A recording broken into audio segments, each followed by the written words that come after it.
Y de hecho estamos listos ya entonces para recibir al licenciado en Contaduría Francisco Gómez Ibarra Ontiveros, a quien vamos a recibir por favor con un fuerte aplauso, por favor.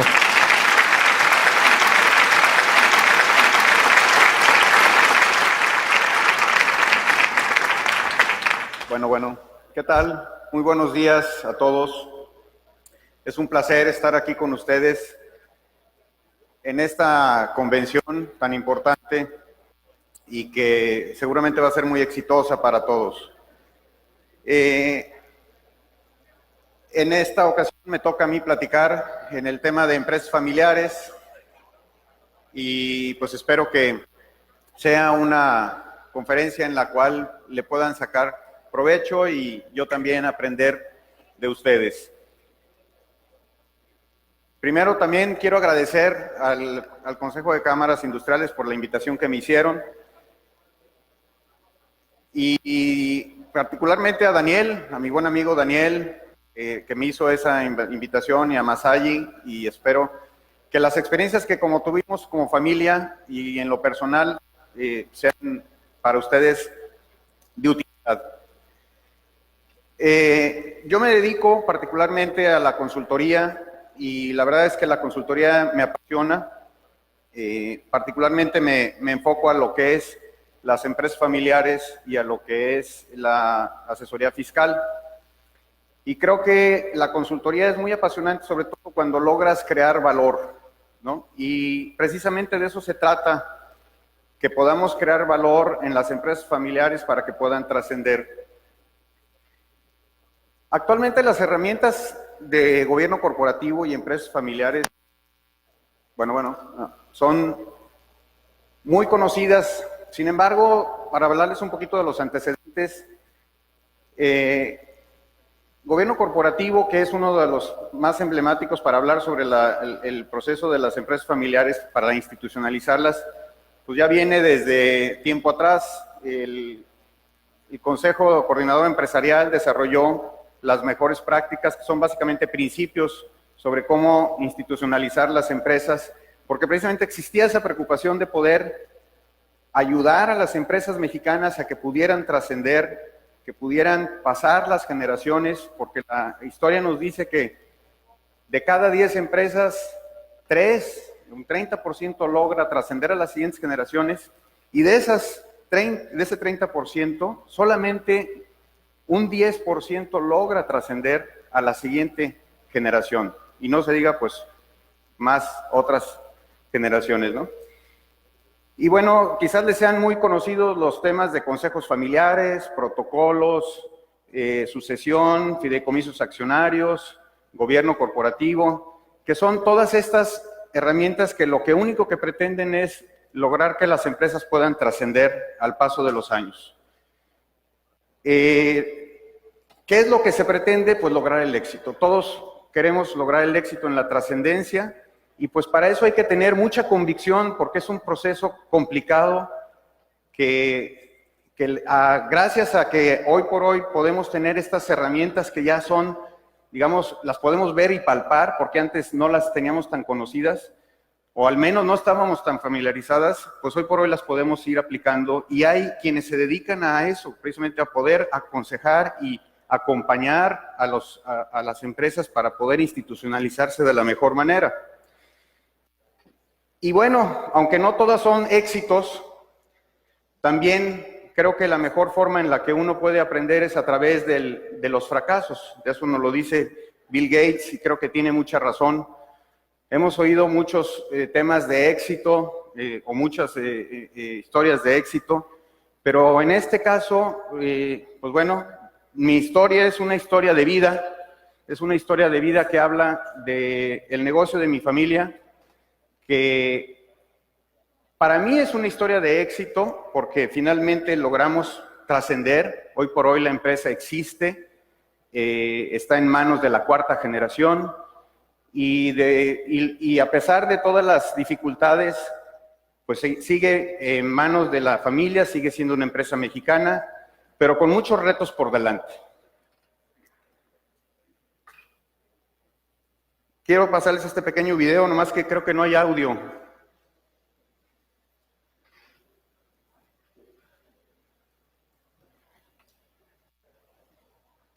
Bueno, déjame regresarlo.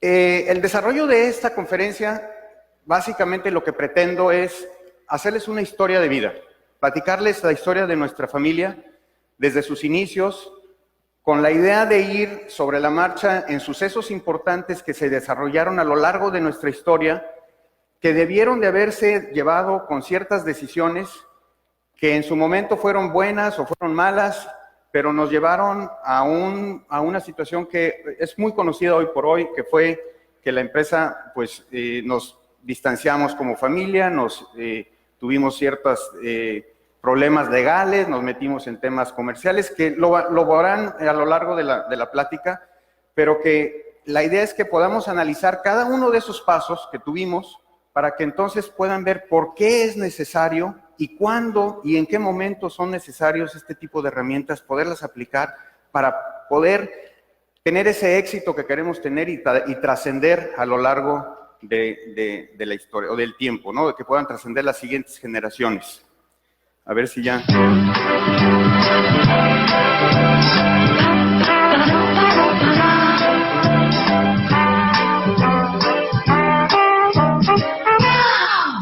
En vaso, en taza o en jarra, no hay como chocolate y barra, por el buen sabor que le dan sus ingredientes de calidad.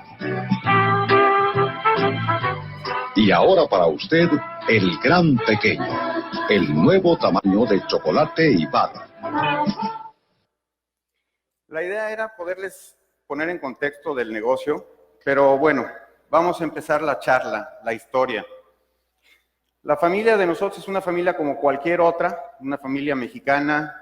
Mi abuelo fue el fundador, está al centro de la fotografía. Mi abuelo, pues bueno, le costó mucho trabajo salir adelante en esa época, estamos hablando de los años 20, 30, y pues se dedicó a hacer muchas cosas, vendía seguros, vendía lo que podía, ¿no? Tratando de sacar adelante una familia grande, como la ven, eran muchos hermanos, bueno, tenía muchos hijos e hijas, entre ellos estaba mi padre, y pues nomás no podía salir adelante, pero fue una familia, como todos los mexicanos, trabajadora, unida, queriendo salir adelante como buen padre de familia. Y sucede que al paso del tiempo que veía que no había éxito en lo que él hacía, se dio cuenta que su esposa, mi abuela María, vendía chocolate a sus amistades, hacía un muy buen chocolate y lo empezaba a vender con los amigos, a las amistades, y empezó a tener un poquito como de prestigio, y vio mi abuelo entonces una posibilidad de éxito, una oportunidad. Y entonces fue cuando mi abuelo decide ver la forma de cómo industrializar el producto. En la parte de abajo de la presentación podrán ver una línea del tiempo. Esa línea del tiempo es con el objeto de ubicarlos en qué época era. Mi abuela, pues fue una mujer que gracias a eso pudo sacar también el gasto de la casa, las escuelas de los hijos, etcétera, etcétera. Y mi abuelo, al ver esa oportunidad, dijo, pues yo la tengo que echar a volar porque no hay otra, y si lo tengo aquí en casa, ¿por qué no me he dado cuenta? Y así es como entonces empieza la fundación del chocolate. Hay fechas que precisamente porque no hay, digamos, un protocolo familiar desde entonces, no sabemos a ciencia cierta la fecha, porque hay parte de la familia que dice que inició en 1925, otros que en 1929, otros que en 1932, pero a final de cuentas fue en esa temporada, cuando entonces mi abuelo decide el poco capital que tenía, invertirlo en unas máquinas que logró conseguir con unas cuantas personas. La fábrica la tenía allí en la calle de Santa Mónica, en una casa donde ellos vivían. En la parte de abajo puso la fábrica y empezó a producir. Mi abuelo afortunadamente tuvo esa visión y pues a empezarle a chambear, y se incorporan dos de sus hijos, mi padre Gustavo y su hermano Guillermo. Y pues ellos dejaron la preparatoria para ponerse a trabajar. De hecho, terminaron casi la preparatoria y ya no hicieron carrera. Y se pusieron a trabajar, a salir a producir. Uno le ayudaba en la producción, otros iban a ventas, pero ahí andaban, ¿no? Y así fue como empieza el negocio en los años 30. Y pues afortunadamente el negocio funciona muy bien, va creciendo, el mercado pues estaba demandado de productos, era la época en la que acababa de pasar la revolución, había ese proteccionismo hacia las empresas y eso le facilitó pues para que pudiera desarrollarse y con la ayuda de sus 2 hijos logró ese crecimiento. Sin embargo, en un proceso en el que no hubo un entendimiento adecuado entre mi papá y mi tío con mi abuelo, se distanciaron, porque ya mi papá ya se había casado en esa época, mi tío también, empezaban a ver esas diferencias o situaciones diferentes que mi abuelo no estaba acostumbrado y no tuvo la visión mi abuelo en ese momento quizá de apoyar a sus hijos adecuadamente para que pudieran trabajar y sacar adelante junto con él el negocio.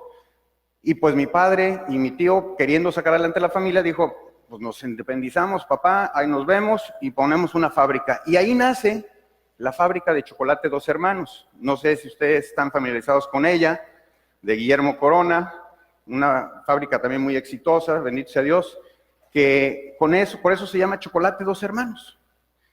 El caso es que, pues ahí estuvieron echándola a volar, mi mamá le prestó un terreno a mi papá para que pudieran comprar maquinaria, mi tío también, que su esposa era de Arandas, vendieron no sé qué cosas y lo echan a volar. Y empiezan a ser exitosos, salen muy rápido. Y mi abuelo se queda solo. Mi otro tío, que es Ernesto, él no entró desde un principio porque él decidió ser abogado y quería ser abogado, quería litigar y ser un abogado exitoso.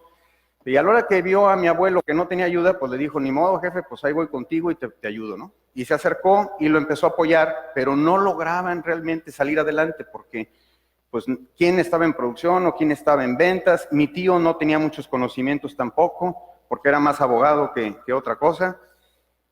Y pues mi abuelo tuvo quizás el momento adecuado o digamos que la necesidad de acercarse con sus hijos para poder pues evitar una quiebra del negocio y le pide a mi tío y a mi papá que se reincorporen, que se olviden del pasado, que volvamos a estructurarse, pero que vendan la fábrica. Ahí, por ejemplo, me parece que fue algo que no debió haber hecho, pero bueno, en circunstancias de aquella época les ayudó para capitalizarse e impulsar la marca de Chocolate y Barra y salir adelante. Y por eso fue que se la vendieron a Guillermo Corona. Guillermo Corona se las compró y él continuó. Afortunadamente él también logró posicionarse en su mercado y salir adelante. Y por el lado de acá, pues ya se quedaron los 3 hermanos y empezaron a crecer, empezaron a trabajar fuerte, a salir adelante. Y entramos entonces en esa etapa de crecimiento. Pues hasta me adelanté. Y empieza la exportación. Chocolate y Barra fue la primera fábrica de chocolates para exportar. En 1948 se mandaron las exportaciones. La coordinación de los 3 hermanos funcionaba muy bien. Unos estaban en ventas, otro estaba en producción, el otro estaba en la parte administrativa. Tenían esa facilidad de poderse, pues ahora sí que expander con el trabajo de los 3. Sin embargo, hacia 1955 muere mi abuelo. 3 años antes murió mi abuela. La fábrica, la parte de accionaria, mi abuela tenía el 50%, se los hereda a sus hijas, y mi abuelo cuando muere le hereda a sus hijos en partes iguales, incluyendo a mi papá y a mis tíos, ¿no? Y bueno, pues ahí fue un problema porque pues el negocio lo trabajaban particularmente mis tíos, aunque a veces ayudaban las hermanas, pero pues era una familia enorme. Si recuerdan la foto anterior, había muchísimas hermanas. Y bueno, ya estaban los cuñados, y ya estaban los hijos también, la siguiente generación. Entonces tomaron una decisión que dentro de las herramientas de gobierno corporativo, o en este caso de empresas familiares, le llamamos la poda. Y deciden comprarle a las hermanas. Aquí, bueno, pues es un tema delicado porque, bueno, fue estratégicamente correcto y justo para las hermanas, pues habría que analizarlo. Ahí es en donde entra, cuando tienes un código de ética, pues ayudar a que pues, las hermanas reciban una cantidad adecuada, que te sea una poda de acuerdo a las circunstancias. Y sin embargo, yo diría, ¿por qué no tuvieron un protocolo familiar? ¿Por qué no mi abuelo dejó escrito que cuando él se muera, sucediera lo que tenía que suceder en la fábrica. Ok, ahí hay testamentos, sí, pero no es lo mismo. Cuando tienes un protocolo familiar, lo que quieres es dejar hacia tus herederos lo que quieres, tus creencias, lo que tú pretendes de tu negocio, porque al final de cuentas trabajaste para eso, para tu familia. Y no lo hubo. Y bueno, hubo la poda. Buena o mala, no la vamos a analizar, eso ya es un tema del pasado. Sé que mis tías recibieron una buena cantidad, eso dicen mis papás y mis tíos, y cuando hablamos con las tías dicen, nos pagaron muy mal. Pues bueno, es un tema difícil, ¿no? Pero eso sucedió, y entonces por eso es importante la pregunta, ¿es correcto o justo? Si tienes un código de ética, seguramente lo vas a hacer correctamente. Después de eso, entran en un proceso muy interesante. Dentro de las prácticas de gobierno corporativo y de empresas familiares, se le llama profesionalización, que es un momento previo a la institucionalización. Sin embargo, ellos no sabían, no tenían ni idea, pero funcionaron perfecto. Era la mancuerna excelente, o el trío perfecto, porque mi tío se encargaba, Ernesto, de la parte administrativa y de la parte corporativa, por así decir, las leyes, el cumplimiento, hoy se usa mucho el nombre de compliance, pero no es otra cosa más que cumplir correctamente con las leyes y con todo lo que le corresponde al negocio. Y en el caso de mi papá, estaba en la producción y era excelente para el manejo de la producción, aunque también a veces salía a ventas, pero en producción se encargaba. Y mi tío Guillermo se encargaba en ventas. Buenísimo era el mejor relacionista del mundo. A todo el mundo conocía, con todo el mundo se llevaba bien, vendía por todos lados. Y ese trío hizo que el negocio creciera como la espuma. Y estamos hablando que es en el periodo de los años 50 y 60. Esa fábrica estaba todavía en la calle de Juan Manuel y Chapultepec, que todavía existe esa bodega, que la vendimos hace poco a un arquitecto, y a veces la usan para galería, y le llaman la antigua fábrica, galería, la antigua fábrica de chocolate. Y bueno, pues ahí estuvieron trabajando, creciendo en sus áreas, empezaron a repartir por toda la República y tenían el mercado dominado al 50% contra Chocolate Abuelita, porque no les conté, pero Chocolate Abuelita empezó casi igual que nosotros. Era de una familia de apellido Martínez, oriundos de Michoacán, que fueron creciendo y se convirtieron en, si recordarán el nombre, Fábrica de Chocolates La Azteca, que después la compró Nestlé. Y bueno, pues ellos traían el chocolate abuelita y ellos eran muy fuertes en la parte centro y sur de México y nosotros éramos fuertes en la parte de occidente. Y fueron trabajando muy bien, creciendo en el mercado y entramos en una etapa de consolidación. En ese periodo se decide crecer en una fábrica más grande, que es la que ustedes hoy conocen, que está ahí en Mariano Otero. Ese terreno, pues en aquella época estaba baldío, completamente, fue cuando salió Plaza del Sol y compraron muchos terrenos por ahí, era la zona, ni siquiera existía todavía bien la zona industrial, pero bueno, ahí se instaló la fábrica y fue una fábrica muy interesante porque fue la más moderna de América Latina. Se le invirtió un dineral, sin embargo, pues era necesario porque la producción de la otra fábrica no era suficiente para la demanda y el crecimiento del mercado. Y se empezaron a generar el grupo ya a crecer con empresas que se encargaban de la comercialización, empresas que se encargaban parte de la producción, el tema de exportación. Entonces se empezó a armar ya un grupo importante, en donde ya se estaba dando trabajo a casi 400 familias. Y por supuesto, en ese periodo, pues estaban engolosinados, por así decir, mis tíos y mi papá, porque pues era trabajar y ganar dinero. Sin embargo, yo diría, bueno, ese periodo es un periodo importantísimo, en el cual no nos podemos quedar en crecer como familia, como negocio y tratar de acumular riqueza, sino que es el momento de invertir no nomás en maquinaria, sino invertir en ustedes mismos, en una estructura organizacional que pueda prever el futuro. Y ellos no lo visualizaron, ellos se quedaron con el trabajo y no pensaron en procesos de sucesión, no pensaron en fideicomisos accionarios, ni siquiera pensaron tampoco en el protocolo familiar, que no lo hizo mi abuelo, pero ellos tuvieron la oportunidad de hacerlo y no lo hicieron. ¿Por qué? Bueno, pues no porque no quisieran, sino simplemente no lo sabían, no veían que era necesario. Por eso me gusta esta plática, porque es cuando podemos transmitir a todos los empresarios o empresarios qué es lo que puede suceder y que no lo visualizan y que pareciera ser que no es necesario. Pero son necesarias aplicar ese tipo de herramientas para que puedan entonces trascender y evitar conflictos que ahorita no se ven, porque todo funciona perfecto.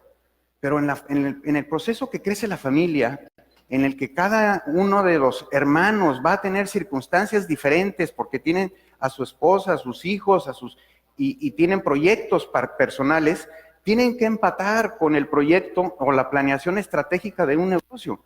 Entonces, hay que empatar eso para que las cosas funcionen, porque lo que se haga en la familia incide directamente en las empresas, está intrínsecamente relacionada. Y bueno, pues precisamente le llamo yo a un periodo de abundancia y embriaguez, los años 60 y 70. Y sí, ese es mi padre. Arriba está Ernesto, mi primo, que seguramente alguno de ustedes lo conoce. Está Gustavo, mi hermano, que en paz descanse. Leti, mi prima, en la parte superior con su esposo, ex esposo. Y la familia crece. Ya los hijos empezaron a casarse, mis hermanas, mis mayores, también mis hermanos.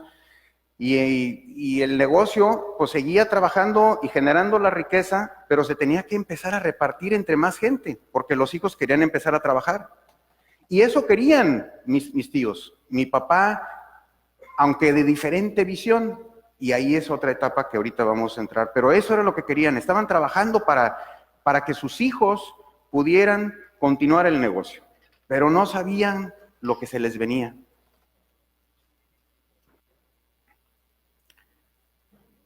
Para finales de los años 70, muere mi tío Guillermo. Para mí es un punto de quiebre. ¿Por qué? Porque los agarró otra vez en upside. No había un proceso sucesorio de parte de la familia de él. Es decir, para esa fecha debería de haber tenido cada uno de ellos un protocolo familiar. Cada uno de ellos tenía que tener previsto quién iba a sucederle a él cuando faltase. Deberían de tener inclusive también, pues bueno, los fideicomisos accionarios, en fin, todas las reglas necesarias como familia para poder continuar. Y sucede que muere mi tío Guillermo y tenía solamente un solo hijo. Él hereda todo. En esa época, él tenía escasos 22, 23 años y se acababa de casar. Y bueno, aquí es una historia que va a ser muy divertida en cierta forma, por algunas anécdotas, pero bueno, fue un punto de quiebre para la familia y nos agarró en upside a todos. Y hablo punto de quiebre porque de ahí en adelante empieza nuestro calvario.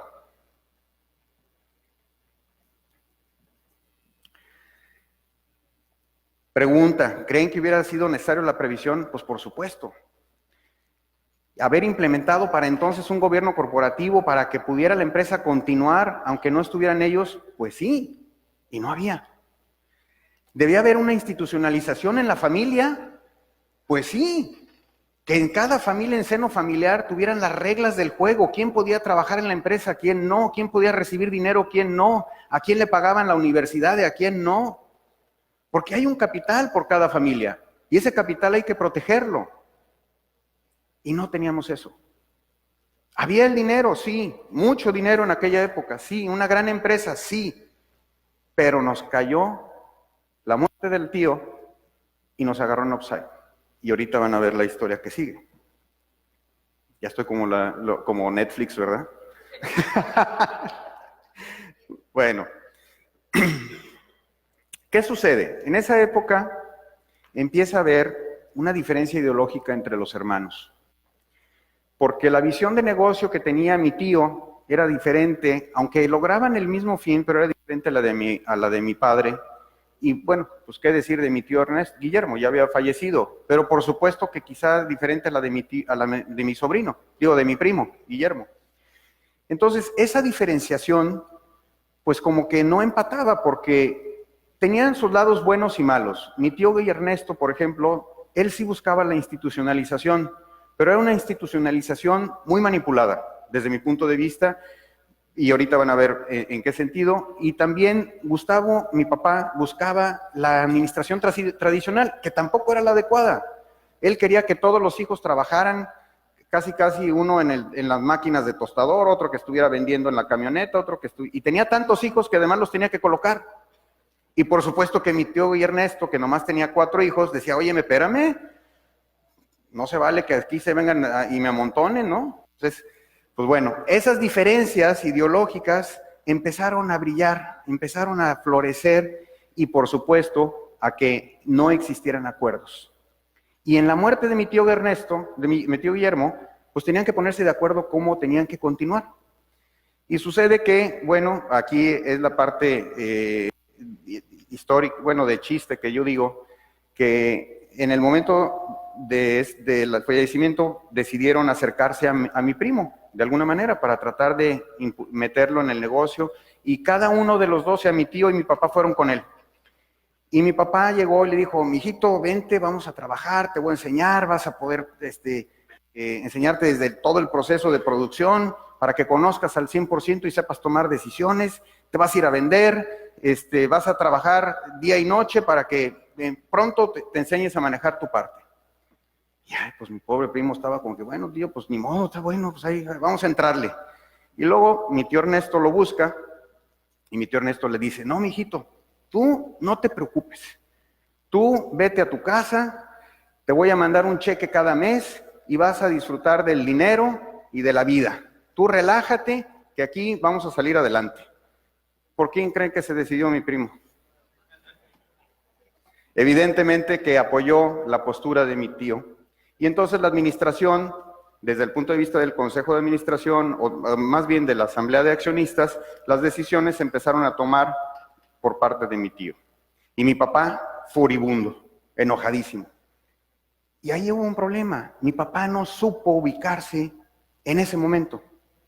Debió haber sido más inteligente y haber pensado, esto lo tengo que arreglar. Si bien lo que yo pienso no es lo adecuado, porque estamos en otro momento de vida, pues voy a acercarme a lo que mi hermano trata de decirme a ver si lo puedo hacer. Y de igual forma mi tío, pero ninguno de los dos lo hizo. Los dos se sentaron en su macho y dijeron, las cosas son como yo quiero y te muelas. Y por supuesto, el ganador en ese sentido, pues era mi tío Ernesto, porque no era la mayoría, y el perdedor era mi papá. Y no le quedó otra cosa a mi papá más que salirse. Y bueno, ahí empieza entonces un proceso en el cual entre mi papá y mi tío no se ponen de acuerdo porque los sentimientos empiezan a florecer. Y fíjense, al grado que había problemas de la infancia que surgían. Terrible. O sea, mi papá nació en el 1916, mi tío Ernesto en 1912, si no me equivoco. Tenían problemas en la infancia y los florecían ahí. Es que tú no sé qué, y te acuerdas, tú siempre fuiste así, así, asado. ¿Por qué los sentimientos florecen y repercuten en el negocio? No debería, pero sin embargo es una realidad. Entonces, tenemos que trabajar en eso. Tenemos que aprender a manejar los sentimientos, a manejar las circunstancias familiares con la visión siempre principalmente en el negocio, porque lo más importante va a ser el negocio. Entonces tenemos que adecuarnos a la visión de negocio. Por eso es importante una planeación estratégica, que es parte de lo que es un gobierno corporativo. Todas las empresas tienen que tener una planeación estratégica, una visión de negocio, hacia dónde voy y cómo voy a llegar ahí. Y eso implica ordenar a las familias, ordenarse internamente para que las decisiones que se tomen en la familia sean decisiones que den un valor agregado hacia la empresa y la empresa pueda continuar. Y ese momento de mi familia no sucedió, y entonces empiezan también las herramientas legales a tratar de ver cómo las aprovechamos, ¿no? Y sucede que la marca Chocolate y Barra estaba a nombre de los 3 hermanos. Mi tío Ernesto se encargó del proceso sucesorio de mi abuelo, pues transmitir la marca, y la marca estaba a nombre de mi papá, de mi tío y de mi otro tío. Y entre los 3 otorgaban un contrato de exclusividad a las plantas de Chocolate y Barra para que pudieran producir, y se registraba en aquel entonces el Secofi, o hoy el INPI, para que pudieran hacer uso de la marca. Pero ese contrato vencía cada 20 años y coincidió que vencía en 1984. ¿Y qué dijo mi jefe? No lo firmo, de aquí me agarro. Para entonces poder hacer que mi hermano acepte mis condiciones. Y empiezan allí en una junta, me acuerdo que en aquella época no se podían ya casi ni ver, y entonces la comunicación era a través de nuestro asesor fiscal de aquella época, y a través de él se tomaban algunas decisiones, y entonces mi papá dijo, no firmo, y entonces mi tío dice, pues tienes que firmar, porque esto es un acto de administración, y mi papá dijo, no, este es un acto ¿cómo se llama? De dominio, exactamente. Entonces entran y se enfrascan en un problema legal, porque cada uno defendía su parte. Bueno, en aquella época fue tan fuerte el pleito entre los dos, que nos fuimos a tribunales, a la Suprema Corte de Justicia. El INPI, el pobre, no sabía ni qué hacer, no tenía ni idea, porque nunca le había pasado esto. Entonces, a mi papá, más adelante, se le ocurre solicitar una consulta ante el INPI, en donde decía, oye, INPI, yo soy copropietario de la marca junto con mis hermanos. ¿Puedo yo, como copropietario, hacer uso de la marca mientras no haya firmado ningún contrato de exclusividad con nadie? ¿O no exista alguno vigente? Pues ándale que le contesta que sí. Y mi papá de ahí se agarra. Y entonces empieza a defenderse en los tribunales. Y la autoridad no supo ni cómo, pero salió el comunicado de ahí. Porque después, con el secretario de Economía y con todo el mundo, mi tío pues se movió a ver qué había pasado y pues ya había salido la opinión. Ya no la podían echar para atrás.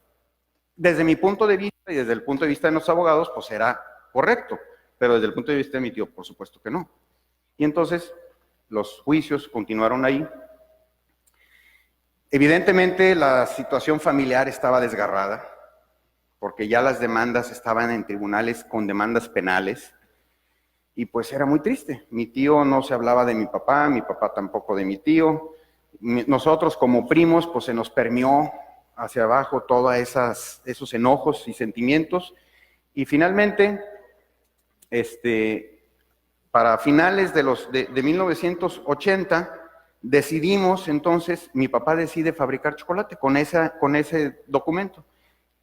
Y entramos en otra etapa peor todavía, porque ya no era la parte legal. Ahora nosotros empezamos a instalar plantas de chocolate a lo largo de la República, chiquitas, si tú quieres, no del tamaño de la grande, pero para poder atacar el mercado nacional, y empezamos a vender el mismo paquete de chocolate, igualito.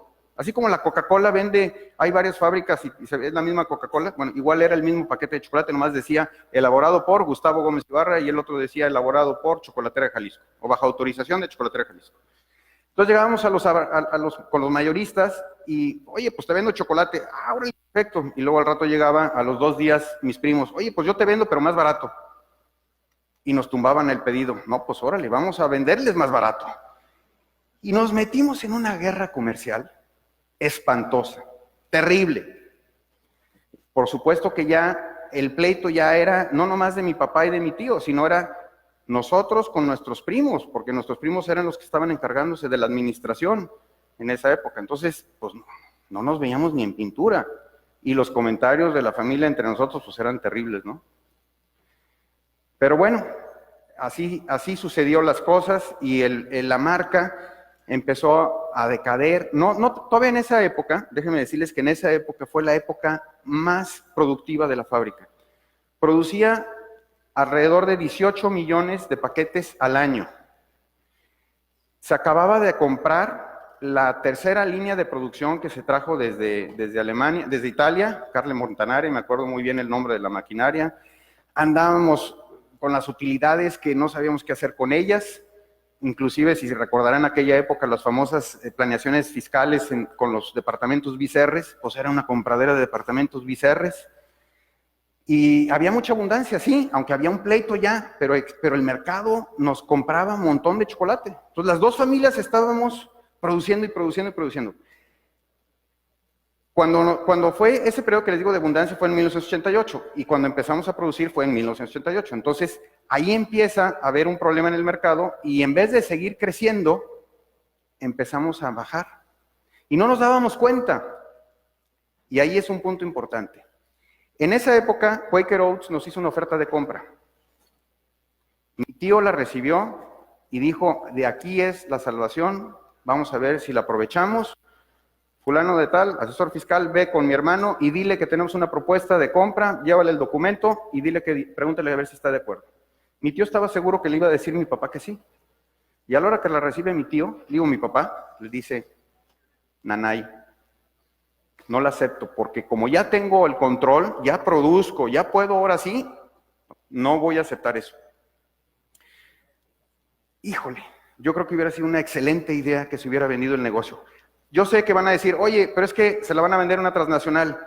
Sí, pero hay momentos en donde las circunstancias familiares están tan trabadas que por bien familiar, que es lo más importante, las relaciones, la familia, pues lo mejor hubiera sido vender. Y nos hubiera caído una cantidad impresionante de dinero. Y además, no hubiéramos perdido los bienes que perdimos en la siguiente década. O sea, 90 al 2000, perdimos un dineral. Y perdimos propiedades. Entonces, lección, hay que tomar decisiones difíciles cuando hay la oportunidad. Y bueno, dice el dicho, te compran, vende. Pero ahí hubiera sido una buena oportunidad. No se dio, ni modo. Finalmente, Nestlé le compró a Fábrica de Chocolate La Azteca y Nestlé entra en el mejor momento de su vida, porque su competencia principal estaba entrampada y lo sabía, y les voy a decir por qué lo sabía.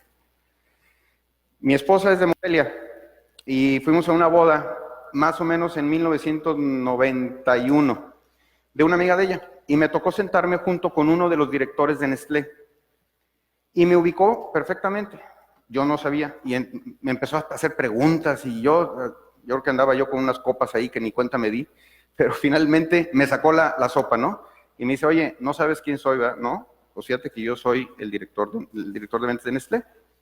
Y nosotros acabamos de comprar Chocolate Abuelita hace un par de años y hemos crecido en el mercado muchísimo. Y tú dices que ahorita ustedes dominan el mercado y no es cierto. Las estadísticas dan que ustedes están en un 30% y nosotros traemos ya el 70% y traemos un proceso de crecimiento. Le dije, estás loquísimo, no es cierto. Nosotros tenemos el 50 o más del mercado y estamos creciendo muchísimo. Bueno, no nos dábamos cuenta de lo que nos estaba pasando porque estábamos enfrascados en un pleito familiar en el cual lo único que nos importaba era fregarnos unos a los otros. Mis primos a nosotros y nosotros a mis primos. Digo, hay anécdotas simpáticas, ¿no? Decía Neto, mi primo, que le decían los amigos, oye, ¿cómo va el asunto de la familia? Porque estábamos en boca de todo Guadalajara, seguramente muchos de ustedes lo saben. Y estábamos en boca de todos y decía Neto, mi primo, todo bien, nomás que traigo una piedrita en el zapato. Era el comentario de él de decir, pues, no logramos sacar, pero cómo me friegan mis primos, ¿no? Y nosotros, pues bueno, igual hablábamos que mis primos no nos entregaban las cantidades que deben de ser, habían hecho 1001 cosas. Total, es triste que nos enfrasquemos en eso, porque no previmos desde un principio qué hacer. Si hubiéramos hecho los protocolos familiares, si hubiéramos establecido un gobierno corporativo, en donde tuviéramos una planeación, una planeación estratégica con visión a futuro, estuviéramos creciendo en vez de viniéndonos hacia abajo. Porque estaríamos trabajando en lo que era importante y hubiéramos arreglado nuestras diferencias. Y si en ese entonces habíamos comprado un Cabemil y teníamos ya una producción muy importante, seguramente íbamos a comprar más cosas, a diversificarnos en el mercado con la marca que era muy fuerte en aquella época, pero no lo hicimos. Y bueno, en el mercado entramos en una etapa muy triste porque hubo una canibalización del precio. Los ganadores eran los abarroteros, porque cada vez compraban más barato y ellos vendían igual al mismo precio. Y además, Chocolate Abuelita se benefició porque nos empezó a comer el mercado de una manera impresionante. Y además, pues nuestra utilidad se venía para abajo y por tratar de mantenernos en el medio y en el mercado, pues empezamos a inyectarle de como pudiéramos y a vender propiedades, a ver qué podíamos hacer para poder salir adelante. Ya la relación familiar, pues evidentemente estaba sumamente deteriorada y entramos entonces en otro proceso que nos agarra de alguna manera también en offside. Muere mi padre en 1997. Y desafortunadamente murió sin reconciliarse con su hermano. Para nada, al contrario. Y es triste, porque pues vivieron tantos años y fueron muy unidos antes de los 70s, por muchos años, y nunca se pudo reconciliar. Sin embargo, bueno, nosotros entramos en un proceso de renegociación con mi tío y vimos que no había futuro en esto. Aunque hubo muchas diferenciaciones entre nosotros, porque también nosotros en la muerte de mi papá como familia nos empezamos a pelear porque decíamos, es que no, tenemos que seguir la marca, hay que seguir peleando, y otros decíamos, no, ya hay que pararle, porque nuestros hijos van a estar sufriendo las consecuencias de nosotros también. ¿Para qué les heredamos un problema tan grave? Pues bueno, afortunadamente en el seno familiar de nosotros decidimos por mayoría que la marca se le vendiera, porque ya ven que era el nombre de mis tíos y de mi papá, en la herencia nos pasaba a nosotros. Entonces nosotros lo que hicimos al recibirla, pues podíamos también producir chocolate. Entonces imagínense, si antes eran 3, ahora ya iba a haber esos 2 de acá, más en nuestra tercera parte diversificada con 11 personas que podían producir. Entonces iba a ser un caos. Entonces decidimos que la marca, tuvimos una junta con mi tío y promovimos que nos fuéramos a ceder la marca a la sociedad para que empezáramos a implementar entonces una verdadera institucionalización con un gobierno corporativo para que pudiéramos tomar las decisiones en favor de la empresa y que cada familia pudiera entonces reestructurarse. Desafortunadamente, en ese momento mi tío y la familia de mi primo no quisieron hacerlo. Nos entramos nuevamente en unas diferencias y discusiones, no nos metieron en el consejo de administración, como se había prometido, y entonces internamente lo que dijimos, ¿saben qué? Vamos vendiendo. Y les vendimos nuestra tercera parte a la familia de Neto, mi primo, bueno, en este caso de mi tío Ernesto, y vendimos nuestro 33% a mis primos.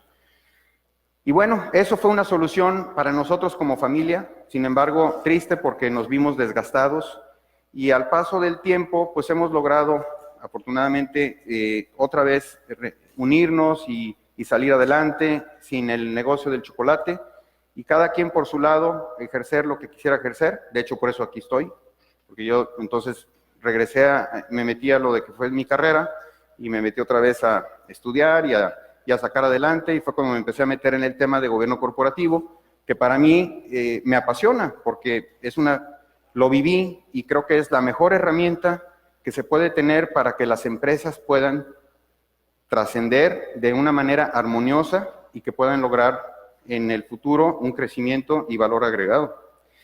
Y mis primos lo que hicieron fue, afortunadamente, pues también reestructurarse.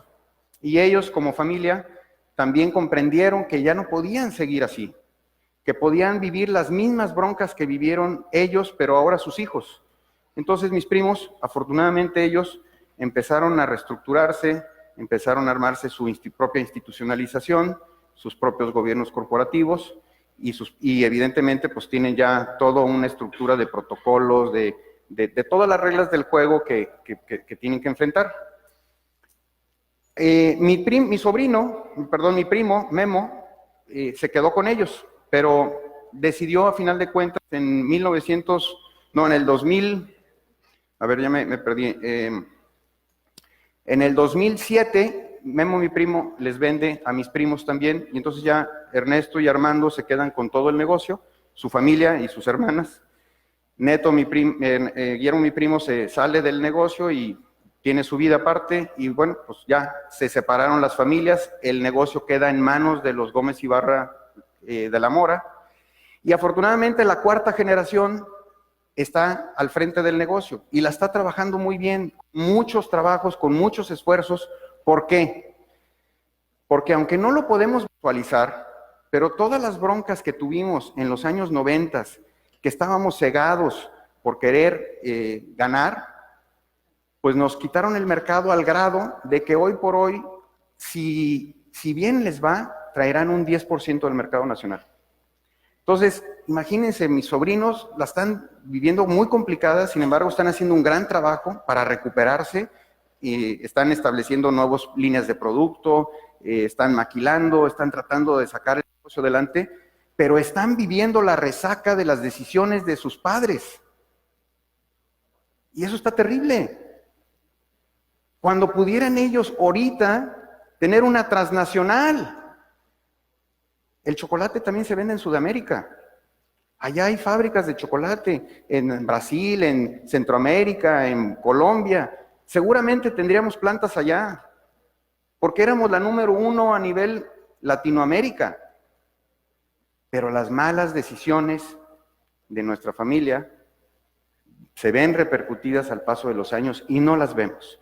Por eso es muy importante que entremos en un análisis de qué es lo que podemos hacer o qué debemos de hacer para evitar este tipo de cosas. Y aquí lo que yo les quiero es que primero, lo que más me va a satisfacer es que ustedes, a través de mi historia de vida, logren aprender para que no cometan los mismos errores que se cometieron en mi familia. Aquí no estamos analizando quién fue el culpable y quién no, simplemente es poner sobre la mesa los errores y que esos errores tuvieron una repercusión y que nos afectó ¿a quién? A la fábrica, a la empresa, a los trabajadores, porque hoy por hoy no hay la misma mano de obra, digamos, los mismos empleados que podían haber tenido, tienen mucho menos, se perdieron empleos. El negocio, pues evidentemente gana mucho menos y bueno, paga menos impuestos y contribuimos menos al crecimiento del país. Pero tenemos que aprender de sus errores. Todas las empresas, y en esto quiero decir, son familiares, todas. Y por ser familiares las tenemos que visualizar como tal. Y para ser una empresa familiar, pues tenemos que institucionalizarnos como familia, nosotros, primero que nada, porque la empresa es la que va a recibir las consecuencias de nuestras decisiones. Si nosotros decidimos mal, la empresa es la que va a pagar los platos sucios. Por tal motivo existe una gran sinergia entre la familia y la empresa. Y están entrelazadas. Entonces, es importantísimo que a sus hijos, a sus familiares, los vayan involucrando en el tema de la institucionalización familiar, que se les quede en el chip, así como ahorita nos reímos nosotros, los contemporáneos, que aquí hay, no muchos como yo, pero hay más jóvenes, pero nosotros decimos que no tenemos el chip del internet como lo tienen los chavos de hoy, millennials, ¿no? Bueno, de igual forma tenemos que promover que nuestros hijos tengan ese chip en el cual deben de tener una responsabilidad social en su empresa. Y esa responsabilidad social es que lo primero, antes que nada, es la empresa. Y se tiene que ver por la empresa. Y que todas las decisiones se deben de ver para la empresa. Y entonces hay que institucionalizarnos nosotros como familia y poner orden entre nosotros. Establecer los protocolos de familiares, establecer las reglas del juego, todo lo que se necesita. Y además, lo más importante es que debe de existir un código de ética, porque estoy seguro que entre todos los que estamos aquí empresarios, hay accionistas mayoritarios y mayoristas minoritarios. Y la verdad es que hay una tristeza cuando no se tiene un código de ética en donde se debe de ver por las minorías también. No nomás tomar decisiones sobre mayorías. Entonces debe de haber un balance, negocios justos en la familia para poder trascender. El trabajo de cada uno de los dueños es en sus familias trabajar en ellas para que trabajen organizadamente. El conflicto, a final de cuentas, si va a existir, va a beneficiar la competencia, no a la otra parte ni a ti mismo. Porque si tú actúas sin ética, sino con dolo, tarde que temprano pagas las deudas, pagas tus facturas. Así pues, una familia empresaria se le llama a aquella que está institucionalizada, aquella que tiene perfectamente claro cuál es su función, qué es lo que debe de hacer internamente como familia. Y si está bien estructurada, va a tener siempre una armonía y va a lograr la trascendencia. Por eso yo digo que la familia empresaria va a tener siempre armonía y trascendencia. Ese es el resultado. ¿Qué es lo que buscamos todos los empresarios? Trascender con nuestros negocios, para que ese esfuerzo que tuvimos pueda seguir avanzando y creciendo. Y un gobierno corporativo que se está...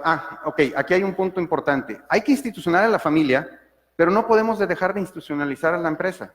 Y por eso son los gobiernos corporativos. Y no le tengan miedo al tema de gobierno corporativo, porque parece muy rebumbante para las grandes empresas y grandes corporaciones o transnacionales. No. El gobierno corporativo se puede aplicar a cualquier empresa y de cualquier tamaño.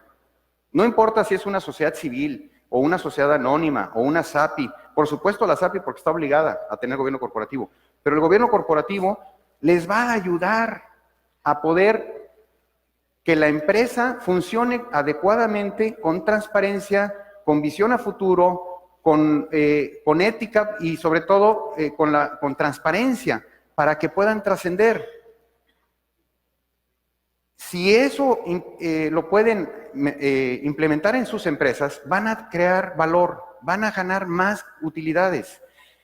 Por eso es importante estar combinadas las dos partes, una familia institucionalizada y una empresa institucionalizada con gobierno corporativo. ¿Qué es lo que hace el gobierno corporativo? Pues protege el patrimonio familiar, se determinan planes sucesorios, se planean contingencias, se desarrollan códigos de ética y contribuye al crecimiento de las utilidades. Yo los invito a que podamos trabajar en eso, a que busquen la institucionalización, que busquen la armonía para que puedan lograr que sus empresas trasciendan las generaciones y las generaciones venideras de manera exitosa. Hasta aquí mi plática. Estoy abierto a preguntas, a comentarios. No cobro, no sé qué. Creo que es un buen momento para platicarlo. Así es. Gracias. Así es, Francisco. Bien, vamos a hacer en esta participación una cosa diferente. Vamos a hacer la participación a través del micrófono abierto. Tenemos solamente 7 minutos para concluir. Yo les voy a pedir que quienes hagan preguntas les llevamos el micrófono, pero que los hagan lo más concretamente posible. Derechito y al grano. ¿Quién dijo yo? Levántenme la mano y yo los llevo micrófono. ¿Dónde? Acá. Acá, espérenme, ahí voy. Con toda confianza, lo que quieran preguntar. Inclusive de las situaciones de la familia. Es más, hay que Se vale. ventilarlo todo. Se vale. Contador, gracias por la oportunidad. Felicidades. Gracias. Quisiéramos aprender de los errores, esa es la parte. Aquí está mi hermano gemelo y yo. Estamos creando la marca Corazón Mexicano. Estamos envasando actualmente ya lo que es Tejuín, Tapatío.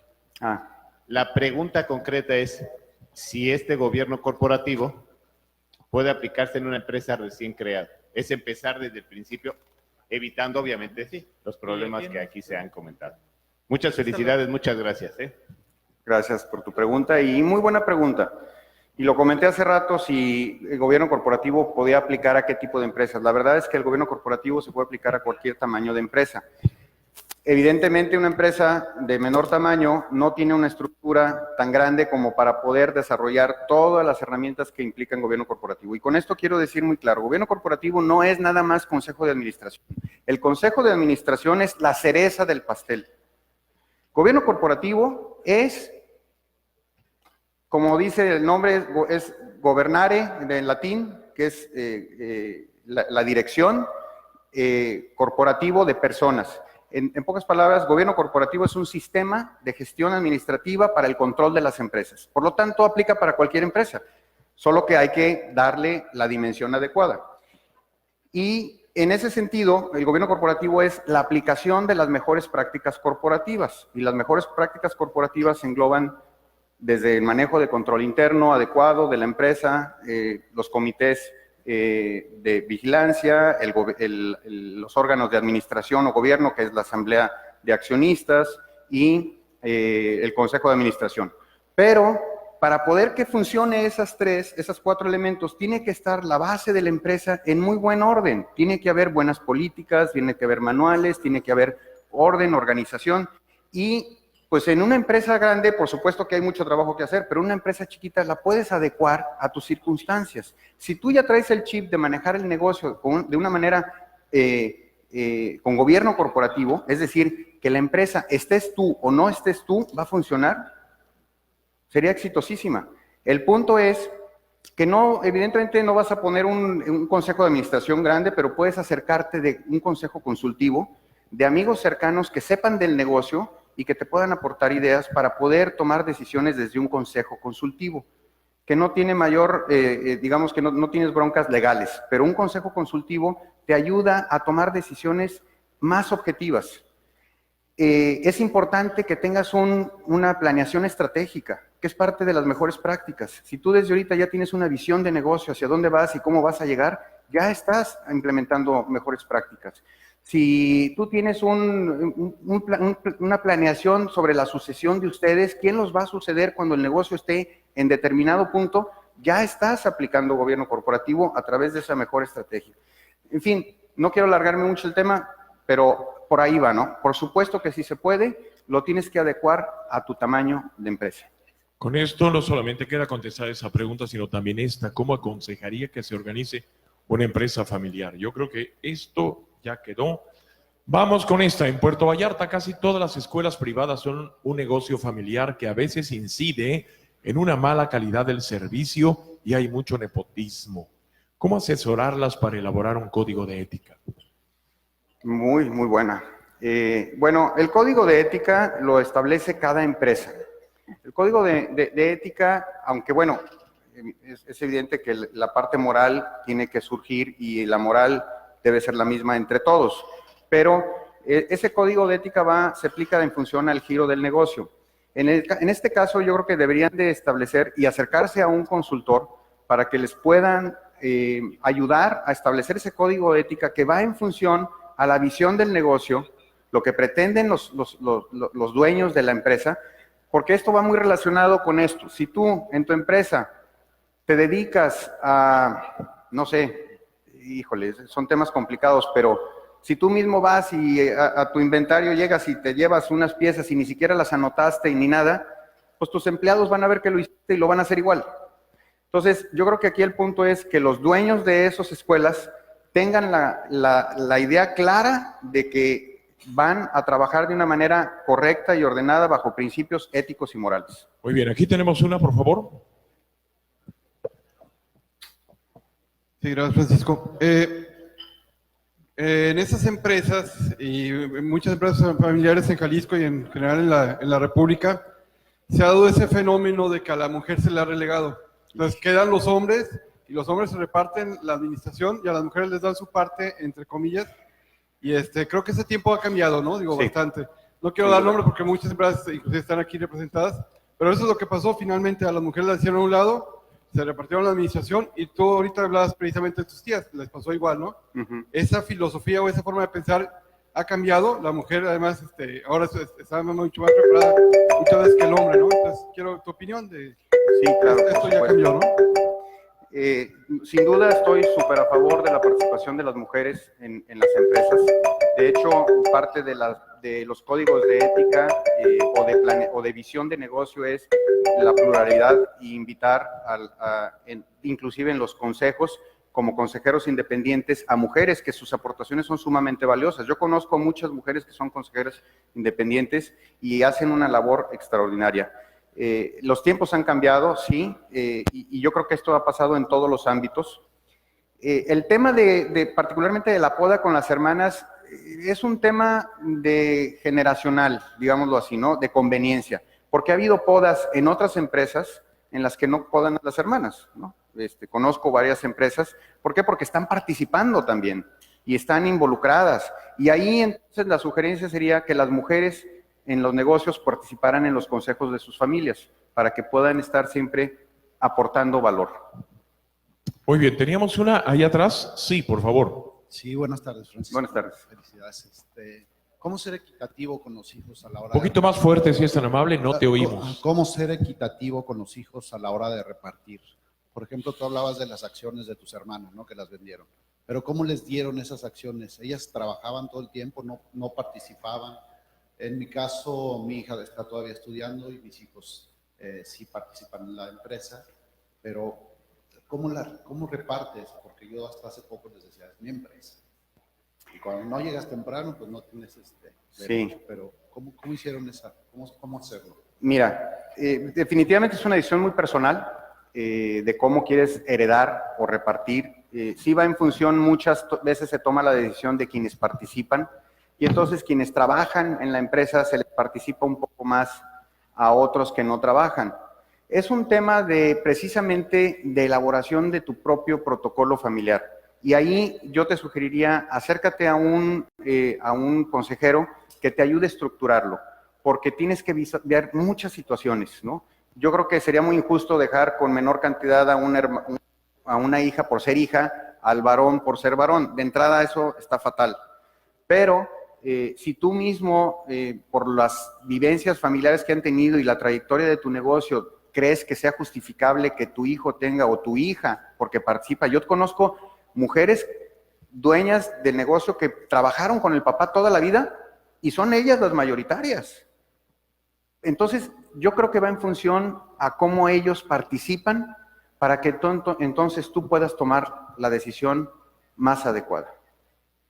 Muy bien, tenemos por aquí alguien. Será la penúltima, para ¿Qué que tal? me vayan Buenas diciendo noches. quién más. Gracias.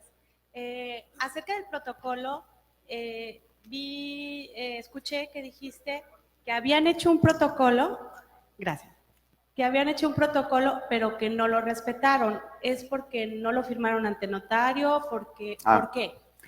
No entendí bien eso.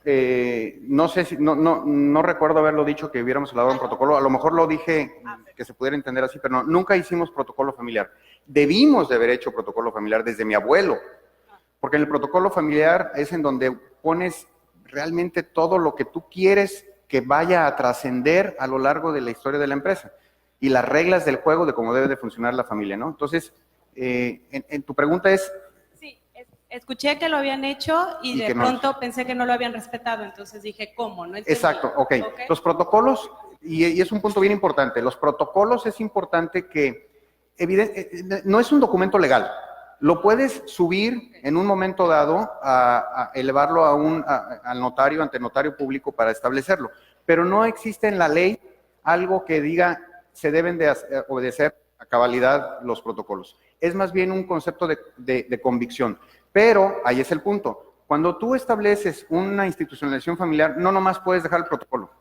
El protocolo es las reglas del juego, sí, y hay que respetarlas, pero también tienes un código de ética, tienes también un proceso sucesorio, tienes además también el fideicomiso accionario, es decir, una serie de elementos que en su conjunto van a obligar a que ese protocolo se lleve a cabo. Y por supuesto que el fundador o la cabeza de la familia pues tiene que hacer valer y demostrar que se tiene que hacer valer ese protocolo. Y entonces entras en una dinámica de convicción familiar. Y las siguientes generaciones van a saber, oye, no es un tema de que si es legal o no es legal, es un protocolo que lo debemos, por convicción, ejecutarlo. Perfecto, muchas gracias. Muy bien. Bueno, se nos acabó el tiempo. Francisco, a mí me da la impresión, a final de cuentas, de que todo esto es una cuestión de ego, ¿no? De ego y de egoísmo, porque por lo que nos platicas, se sacaban los trapitos al sol desde que eran chavitos y tú no me prestabas tu pelota, no, y tú te subías. Y eso trascendió, a final de cuentas, a manera de conclusión y para abrirnos todos. Toda la vida se la pasa a alguien trabajando para lo más importante que es su familia y se muere y lo más importante se empieza a pelear. Así es, definitivamente. Y aquí lo importante es pues que el fundador de las empresas crea en su familia una dinámica de armonía, en donde los herederos o los hijos sepan trabajar en armonía, no generando envidias, porque esas envidias, y muy bien apuntado, las diferencias de mi padre y de mi tío desde la infancia se vieron reflejadas o potencializadas hacia el paso del tiempo. Entonces, trabajemos en la armonía con la familia para poder trascender con las empresas. Muchas gracias. Le vamos a pedir, por favor, a José Luis Morales y a Román Parra que por favor pasen con nuestro expositor a entregarle este obsequio. Y creo que Ramón te quería decir algunas palabras. Entonces, aquí están. Aquí está el micrófono. Francisco, muchas gracias. Bueno, Gracias. Comentarte que es importantísimo este tema, es trascendente y como representantes de cada sector, a cada uno nos toca transmitir esta información a todas nuestras empresas, ¿no? Y a todos nuestros sectores. Muchas gracias, Francisco, por eso. Encantado y gracias por la invitación. Un reconocimiento. Gracias por estar aquí con nosotros. Muchas gracias.